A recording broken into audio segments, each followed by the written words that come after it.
Hello বন্ধুরা, সবাই কেমন আছে? আশা করি সবাই ভালো আছে। তো চলে আসলাম আবার একটা নতুন ব্লগ নিয়ে। তো ব্লগটা দেখতে থাকো। চলো, এখন আমরা বলো তো কোথায় যাচ্ছি। তো তোমরা দেখো, দেখলেই বুঝতেই পারবে আমরা কোথায় যাচ্ছি। তো যাই হোক, এখন চলে আসলাম কিন্তু আমরা চুচুড়ার একটা লঞ্চ ঘাটে। তো লঞ্চ ঘাটটা এসে দেখি ওয়েদারটা দেখো ভীষণ, মানে আমার তো খুবই ভালো লাগছিল। তো যাই হোক, গঙ্গার সামনে আসলে কারি না ভালো লাগে। তো যাই হোক দেখো, তো লঞ্চ চলে এসেছে, লঞ্চ থেকে সবাই নেমে যাচ্ছে। তো এরপর আমরাও উঠবো। তো দেখো ওইদিকে না লঞ্চটা ওইদিকে, মানে আমরা একটু সামনের দিকে এসে দেখছি। দেখো ওইদিকে না ব্রিজটা ভীষণ ভালো লাগে দেখতে। আর এদিকে আমার বর বলতে বলতে গাড়িটা তুলেও দিয়েছে লঞ্চে। সবাই আস্তে আস্তে লোকজন উঠছে। আর এদিকে আমি একটু তোমাদের লঞ্চের আশেপাশের দিকটা একটু শেয়ার করছিলাম। তো দেখো তোমরা, এদিকে দেখি চাঁদ উঠেছে। ও মা, বিকালবেলা চাঁদ, বিকালবেলা বলতে সন্ধ্যার প্রায় হয়ে এসেছিলো। তো বলতে বলতে আমরাও চলে আসলাম আমার ছদ্দির মেয়ের জন্মদিনে। যাই ছদ্দি বাড়ি এসেছিলাম কারণ ওর ছদ্দির মেয়ের জন্মদিন ছিল। তো যাই হোক, লাইভে তোমরা হয়তো জানো, লাইভে যখন এসেছিলাম তোমাদের বলেছিলাম। তো দেখো ছদ্দির মেয়ের কেকটা তোমাদের সাথে শেয়ার করে দিই। আর এটা হচ্ছে আমার বদ্দি মেয়ে, আর ওটা ছদ্দির বড় মেয়ে ছিল। যাই হোক, এটা ছদ্দির ননদ আর ছদ্দির শাশুড়ি মা, যার বয়স হয়েছে অনেকই। যাই হোক, আশীর্বাদ করছে, আশীর্বাদ করে নিক। আর এদিকে দেখো, আমি তোমাদের সাথে একটা কথা শেয়ার করি যে ছদ্দির যে শাশুড়ি দেখতেই পাচ্ছ, ওনার কিন্তু জানো তো ক্যান্সার। যাই হোক, উনি খুবই অসুস্থ, কিন্তু দেখে বলো একদম মনে হচ্ছে না। কি সুন্দর হাসি মুখে সবসময় থাকে, যেন কত কাজও করে। আমি ঠাকুরের কাছে প্রার্থনা করি সবসময় যেন উনি ভালো থাকে, সুস্থ থাকে। এটা ছদ্দির ননদ আশীর্বাদ করছে। যাই হোক, ফোনে ও দিদির সাথে দেখাচ্ছিল, আর ও দেখো মুচকি মুচকি হাসি দিচ্ছিলো। আবার ছদ্দির মেয়েটা না, ছোটো মেয়েটা খুবই লাজুক। যাই হোক, বড়ো মেয়েটা আবার পাশেই দাঁড়িয়েছিল। এদিকে দেখো একটু মিষ্টি মুখ করিয়ে দিচ্ছে। যাই হোক, ওটা আমাদের জায়ম্বু ছিল। আর দেখো এদিকে না অ্যাকোয়ারিয়ামটা না পাশে রয়েছে। বড়োটা খারাপ হয়ে গেছে, ছোটোটার মধ্যেই মাছ রেখেছে। আর এদিকে আমার মেয়ে বেলুন নিয়ে কি বলবো, দেখো না কি দুষ্টুমি করছে। মানে ও কি বলো তো, বেলুন সব নেবে, নিয়ে নিয়ে সব ফাটাবে। কত বেলুন নিয়ে ফাটিয়েছে ধারণার বাইরে। যাই হোক, অনেক ভিডিওগুলোই আমি নিতে পারিনি। যাই হোক, কেক ওরা নেবো বলো। এদিকে চলো, আমার পুচকি মানে সোনা মাটা একটু কেক কাটবে, তোমরা দেখো। আর ওকে আশীর্বাদ করো যাতে ও বড় হয়ে মানুষের মতো মানুষ হতে পারে।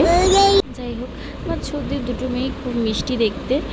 দেখো এদিকে ওর বড় দিদিটা দাঁড়িয়ে রয়েছে, ওকে বলছে তুইও যা, তোর বোনের সাথে একসঙ্গে কেক কাটে। যাই হোক, ও তো চলে এসেছে, বলে না ওই বোনই কাটুক, আমি দেখছি। তো দেখো, ও স্প্রে করা নিয়ে ব্যস্ত ছিল। তো স্প্রে করেছে যখন, বিশ্বাস করো ও আবার যাচ্ছে গিয়ে তাড়াতাড়ি করে কেকটার মধ্যে হাত দিচ্ছে, মানে কত বুদ্ধি। যাই হোক, দুটোই খুব মিষ্টি। আমার বদ্দির মেয়েগুলোও খুব মিষ্টি। যাই হোক, এই যে বদ্দির বড় মেয়েটা আমার মেয়েটাকে নিয়ে দাঁড়িয়েছিল, দেখার আমার মেয়ে বেলুন ছাড়বে না। আর এদিকে আমার বর, কি অবস্থা। তো দেখো, আর এটা হচ্ছে আমার বড় ননদ। যাই হোক, আমার মেয়ের ভিডিও করছিল, কি বলবো, সব ভিডিও করতে ব্যস্ত। যাই হোক দেখো, ওইদিকে আমার বড় ননদেরই ছোটো মেয়েটা, ওকে মেরে মেরে দেখছে গো, ওকে কেউ পাত্তা দেয় না। যাই হোক, এদিকে দেখো আমাকে হ্যালো কই। যাই হোক, হাই হ্যালো। ওইদিকে দেখো আমাদের আরেকজন জায়ামবাবু।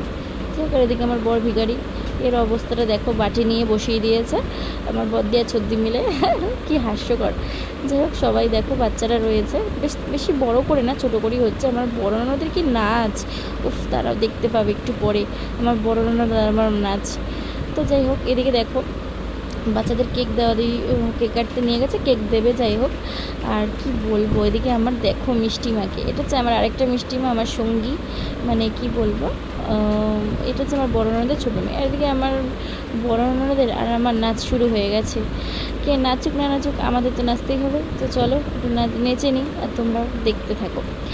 তো কি বলবো, আমি বলছিলাম আমরা একা একাই নাচি, কেউ নেই। আরে না, জন্মদিনটা সেরকম বড় করে হয়নি, ছোটো করেই ঘরের মধ্যে হয়েছে। যাই হোক, এদিকে দেখো পায়েস আর কেক দিয়ে দিয়েছে সবাইকেই, আমাকেও দিয়ে দিয়েছে। আর একটু বিকালবেলা আসলাম ছাদে ভিডিও বানাবো বলে, কিন্তু দেখো কি ওয়েদার। তো বৃষ্টি পড়ছে। আর এদিকে জানো তো, এই টাওয়ারটা একদম পাশে ছদ্দি বাড়ির টাওয়ারটা লাগানোর কথা ছিল এই ছাদে, বাট কিছু প্রবলেমের জন্য লাগায়নি। তো যাই হোক, দেখো ওয়েদারটা ভীষণ ভালো লাগছিলো, ঝিরিঝিরি বৃষ্টিও পড়ছিলো। আর আমি কটা রিলস বানিয়েছিলাম, তো তোমরা দাঁড়াও, এক্ষুনি দেখতে পাবো আমার একটু সিম্পল লুক, যেই লুকটা আমি ভিডিও বানিয়েছিলাম। এদিকে দেখো আমার সর্দির সব মেয়েরা, বদ্দির মেয়েরা সব ছাদের জলে এই কী বলবো ধূপধাপ করে আচার খায় আর পরে আর খেলছিল। যাই হোক, আর আমাকে দেখছিলো যে আমি ভিডিও বানাচ্ছি। আর ওইদিকে দেখো আমাকে সিম্পল একটা লুক নিয়ে ভিডিও বানাতে চেয়েছিলাম, বাট ভিডিও করতে পারিনি, কিন্তু কয়েকটা করেছি।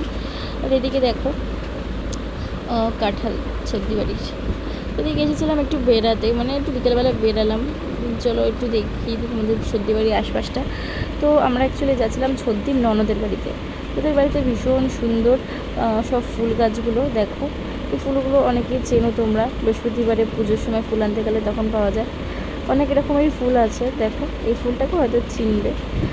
আর এইদিকে দেখো সব জবা ফুলগুলো ভীষণ সুন্দর, সব তুলে পুজোও দিয়েছে। চলো তোমাদের একটু সিংহাসনটা দেখাই। পুজো দিয়েছে যে দেখো, সিংহাসনটা ভীষণ সুন্দর। জানো সিংহাসনটা আমার সত্যি খুব ভালো লাগে। এদিকে দেখো ওদের লেবু গাছ, কত লেবু, কি আর বলবো। আর সব ভিডিওগুলো সব ডিলিট হয়ে গেছে, আমার মনটা খুবই খারাপ। তো আর তো কিছু ভিডিও শেয়ার করতে পারলাম না তোমাদের সাথে, তো ভিডিওটা এখানেই শেষ করতে হবে।